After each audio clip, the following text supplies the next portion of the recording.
Hello दोस्तों, स्वागत है आप सबके अपने YouTube channel ranker study centre में। तो दोस्तों, आप सबका क्लास 12th का मंथली एग्जाम यानी मासिक परीक्षा सितंबर मंथ वाला जो आप सबका चल रहा है ना, तो ये हमारे पास हिस्ट्री का यानी इतिहास का ओरिजिनल पेपर है। इस पेपर में जितना ऑब्जेक्टिव प्रश्न दिया गया है ना, सभी ऑब्जेक्टिव प्रश्न का आंसर बेहतरीन तरीके से आप सबको बता देने वाले हैं। आप सब ऑब्जेक्टिव प्रश्न का आंसर नोट कर लीजिएगा, आप सब अपना ऑब्जेक्टिव प्रश्न का आंसर मिला लीजिए। इसी वीडियो से सब्जेक्टिव प्रश्न का भी आंसर आप सबको प्राप्त हो जाएगा। नीचे सब्जेक्टिव प्रश्न है, सारा सब्जेक्टिव प्रश्न भी आप सबको दिखा देंगे, आप सब नोट कर लीजिएगा। चलिए स्टार्ट करते हैं। एक नंबर प्रश्न देखिए देखिए एक नंबर प्रश्न है कि इससे पहले जान लीजिए ये सब टर्म ऑफ कंडीशन आप तो पहले से जानबे करते हैं कि 1 से लेकर 30 को ऑब्जेक्टिव प्रश्न दिया जाता है।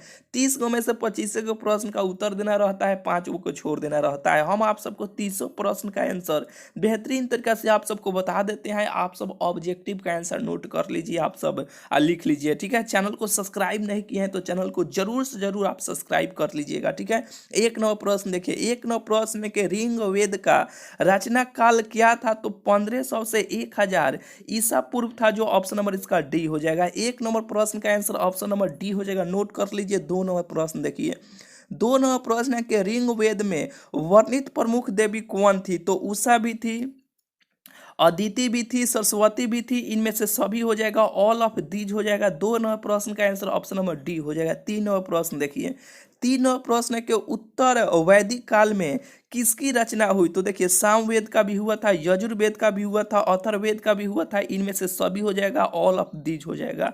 यानी 1 2 3 ये तीनों का आंसर ऑप्शन नंबर इसका डी डी डी हो जाएगा, ठीक है। 100% मेरे भाई श्योर रहिए, एक भी प्रश्न का आंसर इन्हें उन्हें आपको नहीं मिलेगा, गलत नहीं मिलेगा। 100% सही आंसर आप सबको देने वाले हैं, बताने वाले हैं, ठीक है। अब बता रहे हैं, देखिए 4 नंबर प्रश्न देखिए, 4 नंबर प्रश्न क्या आजीवक संप्रदाय के संस्थापक कौन थे? तो देखिए मखली गोसाल, ऑप्शन नंबर इसका बी हो जाएगा, नोट कर लीजिए। 4 का आंसर बी हो जाएगा। 5 नंबर प्रश्न देखिए, 5 नंबर प्रश्न के निगंठ नागपुत्र किनको कहा जाता था? तो महावीर को कहा जाता था, ऑप्शन नंबर इसका ए हो जाएगा। 6 नंबर प्रश्न के 23वें तीर्थकर कौन थे? तो ऑप्शन नंबर इसका बी हो जाएगा, पार्श्वनाथ हो जाएगा, ठीक है। 6 नंबर प्रश्न का आंसर ऑप्शन नंबर बी हो जाएगा, नोट कर लीजिए। 7 नंबर प्रश्न है कि महावीर का जन्म कहाँ हुआ था? तो ये पुरी में हुआ था, ऑप्शन नंबर इसका ए हो जाएगा, ठीक है।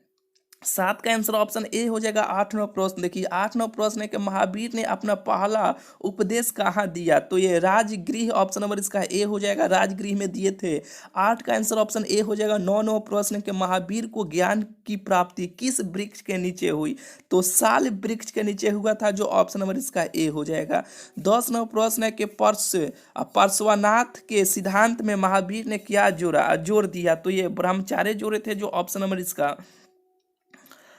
डी हो जाएगा, ठीक है। चलिए 11वां प्रश्न देखिए, 11वां प्रश्न है कि दक्षिण भारत में जैन धर्म का प्रसार भद्रबाहु ने किसके समय में किया? तो ये चंद्रगुप्त मौर्य के समय में किए थे, ऑप्शन नंबर इसका बी हो जाएगा। 11 का आंसर ऑप्शन बी हो जाएगा। 12वां प्रश्न है कि वल्लभी की जैन सभा में जैन धर्म के मूल ग्रंथ को किस भाषा में लिपिबद्ध किया गया? तो ये प्राकृत हो जाएगा, ऑप्शन नंबर इसका बी हो जाएगा, ठीक है। 12 का आंसर ऑप्शन बी हो जाएगा। 13वां प्रश्न के उत्तराध्ययन सूत्र का संबंध किस धर्म से है? तो जैन धर्म से है, ऑप्शन नंबर इसका ए हो जाएगा, नोट कर लीजिए। 14वां प्रश्न के प्रथम जैन परिषद किस शासक के संरक्षण में आयोजित की गई थी? तो ये कनिष्क, ऑप्शन नंबर इसका बी हो जाएगा, नोट कर लीजिए। ऑप्शन नंबर इसका बी हो जाएगा। 14वां प्रश्न का आंसर ऑप्शन नंबर बी हो जाएगा, कनिष्क हो जाएगा, ठीक है। देखिए मेरे भाई, हर जब भी आप सबका मंथली एग्जाम हो या आप सबका अर्धवार्षिक परीक्षा हो या आप सबका फाइनल एग्जाम हो, यानी सभी एग्जाम का पेपर इस टाइम इस चैनल पर समय से ही आप सबको देखने को मिल जाएगा, ठीक है। यानी देखिए इस पर से आप सबका सेंटअप एग्जाम का आप सबका एग्जाम होने वाला है। ये जैसे एग्जाम खत्म होता है अगला महीना से सेंटअप एग्जाम का आप सबका एग्जाम होगा, ठीक है। तो सेंटअप एग्जाम का भी पेपर आप सबको टाइम से ही इस चैनल पर आप सबको देखने को मिल जाएगा। चैनल को अभी तक आप सब्सक्राइब नहीं किए हैं तो चैनल को जरूर से जरूर आप लोग सब्सक्राइब कर लीजिएगा, यानी सबसे पहले टाइम से ही इस चैनल पर आप सबको पेपर देखने को मिल जाएगा। और जो भी पेपर मिलेगा 100% श्योर रहिएगा, 100% आप सबको सही पेपर इस चैनल पर आप सबको देखने को मिलेगा। कभी भी गलत पेपर इस चैनल पर आप सबको देखने को नहीं मिलेगा। जब भी मिलेगा 100% ओरिजिनल ही पेपर आप सबको देखने को मिलेगा। ठीक है, चलिए यहाँ पे 15वां प्रश्न देखिए। 15वां प्रश्न है कि गौतम बुद्ध का मूल नाम क्या था? सब कोई जानता है, सिद्धार्थ है। ऑप्शन नंबर इसका ए हो जाएगा। चलिए 16वां प्रश्न देखिए। 16वां प्रश्न है कि गौतम बुद्ध को ज्ञान की प्राप्ति कितने वर्ष की आयु में हुई? तो 35 वर्ष की आयु में हुआ था। बोलिए, इनको 35 वर्ष के हो गए थे तब इनको ज्ञान की प्राप्ति हुआ था मेरे भाई। हम लोगों को 5 साल 10 साल अगर बीत जाता है, लड़का नहीं पढ़ता है तो ये नहीं पढ़ेगा। ठीक है, कहा जाता है। चलिए यहाँ पे 16 हो गया। 17वां प्रश्न है कि 17वां प्रश्न है कि गौतम बुद्ध ने अपना पहला उपदेश कहाँ दिया? तो ये सारनाथ में दिए थे। ऑप्शन नंबर इसका डी हो जाएगा। ठीक है, 17 का आंसर ऑप्शन नंबर डी हो जाएगा। चलिए 18वां प्रश्न देखिए। 18वां प्रश्न है कि बौद्ध संघ के नियमों का उल्लेख किस ग्रंथ में है? तो ये विनय पिटक के ग्रंथ में है। ऑप्शन नंबर इसका बी हो जाएगा। 19वां प्रश्न है कि दूसरी बौद्ध संगीत कहाँ हुई थी? यानी जो दूसरा बौद्ध संगीत कहाँ हुई थी? तो यानी ये वैशाली में हुआ था। ऑप्शन नंबर इसका बी हो जाएगा। ठीक है, चलिए 19 का आंसर ऑप्शन नंबर इसका बी ठीक है, राइट है। चलिए दूसरी बौद्ध संगीत ठीक है, ऑप्शन नंबर इसका बी हो जाएगा, राइट आंसर है। ठीक है, चलिए 19 हो गया। 20वां प्रश्न देखिए। 20वां प्रश्न है कि बुद्ध चरित्र की रचना किस भाषा में हुई? तो ये संस्कृत में हुआ था। ऑप्शन ए हो जाएगा। 21वां प्रश्न देखिए। 21वां प्रश्न है कि किसके संरक्षण में चौथी बौद्ध संगीत कश्मीर में हुई? तो ये देखिए, ये 21वां प्रश्न का आंसर ऑप्शन डी हो जाएगा, कनिष्क के।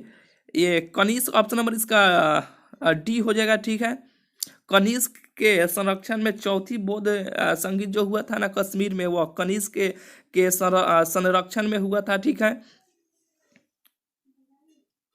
चलिए 21 हो गया। 22वां प्रश्न देखिए। 22वां प्रश्न है कि संची का स्तूप किस राज्य में स्थित है? तो ये मध्य प्रदेश में है। ऑप्शन नंबर इसका सी हो जाएगा। चलिए 23वां प्रश्न है कि गांधार मूर्ति कला किस कला से प्रभावित थी? तो ये यूनानी रोमन कला। ऑप्शन नंबर इसका ए हो जाएगा। 24वां प्रश्न देखिए। 24वां प्रश्न है कि मथुरा कला में मूर्तियां बनाने में किस रंग के पत्थरों का प्रयोग किया गया था? तो लाल रंग का। ऑप्शन नंबर इसका ए हो जाएगा। ठीक है, चलिए 25वां प्रश्न देखिए। 25वां प्रश्न के मंदिर निर्माण की उत्तर भारतीय शैली कौन थी? तो नागर शैली। ऑप्शन नंबर इसका ए हो जाएगा। ठीक है, चलिए यहाँ पे 26वां प्रश्न के 26वां प्रश्न है कि किताब उल हिंद किसकी रचना है? तो ये ऑप्शन नंबर इसका बी हो जाएगा, अल बिरूनी हो जाएगा। ठीक है, चलिए 26 का आंसर बी हो जाएगा। चलिए 27वां प्रश्न देखिए। 27वां प्रश्न है कि इब्न बतूता किस देश का निवासी था? तो ये मोरक्को हो जाएगा। ठीक है, ऑप्शन नंबर इसका डी हो जाएगा। 28वां प्रश्न है कि बर्नियर भारत में कितने वर्ष तक रहा? ठीक है, तो 12 वर्ष तक रहा था। ऑप्शन नंबर इसका डी हो जाएगा। यहाँ पे 28 हो गया। 29वां प्रश्न है कि नारियल तथा पानी का वर्णन किस यात्री ने किया है? तो देखिए इब्न बतूता ने किया है। ऑप्शन नंबर इसका बी हो जाएगा। ठीक है, 30वां प्रश्न है कि 30वां प्रश्न है कि 12 से इन द मुगल एम्पायर किसकी रचना है? तो बर्नियर का है। ऑप्शन नंबर इसका सी हो जाएगा। इस तरह आप सबको 30 प्रश्न का आंसर बहुत ही जल्द बहुत ही कम समय में आप सबको बता दिए। चलिए सब्जेक्टिव प्रश्न यहाँ से स्टार्ट होता है। देखिए यहाँ से सब सारा ये सब्जेक्टिव प्रश्न का आंसर आप सबको जाइए गूगल में लिखिए रैंकर स्टडी सेंटर। गूगल में जाके लिखिए, जो पहले से जानते हैं वो सब चीज़ तो जान ही रहे हैं। गूगल में जाइए यानी क्रोम में जाइए, क्रोम में जाकर इसी चैनल का नाम आप लिख दीजिए ranker study centre. Ranker study centre. Ranker study centre जाके गूगल में यानी क्रोम में लिखिए, वह साइट आ जाएगा rankerstudycenter.com। वह साइट आ जाएगा, वो साइट पे क्लिक कीजिएगा। क्लिक करने के बाद हिस्ट्री वाले सेक्शन में चल जाइएगा, इतिहास वाले सेक्शन में जाइएगा। वहाँ से ये पूरा पेपर को भी, पूरा ऑब्जेक्टिव को भी ABCD करके वहाँ पे लिख दिए हैं, और पूरा ये सारा सब्जेक्टिव प्रश्न का भी आंसर आप लोग बहुत ही इजीली तरीका से आप लोग डाउनलोड कर सकते हैं। ठीक है, चलिए मिलते हैं फिर आप सबसे अगले वीडियो में। चैनल को अभी तक आप सब्सक्राइब नहीं किए हैं तो चैनल को जरूर से जरूर आप लोग सब्सक्राइब कर लीजिएगा, क्योंकि इस पर से आप सबका सेंटअप एग्जाम भी होने वाला है। सेंटअप एग्जाम का भी पेपर आप सबको टाइम से ही इस चैनल पर आप सबको देखने को मिल जाएगा। चलिए मिलते हैं फिर आप सबसे अगले वीडियो में।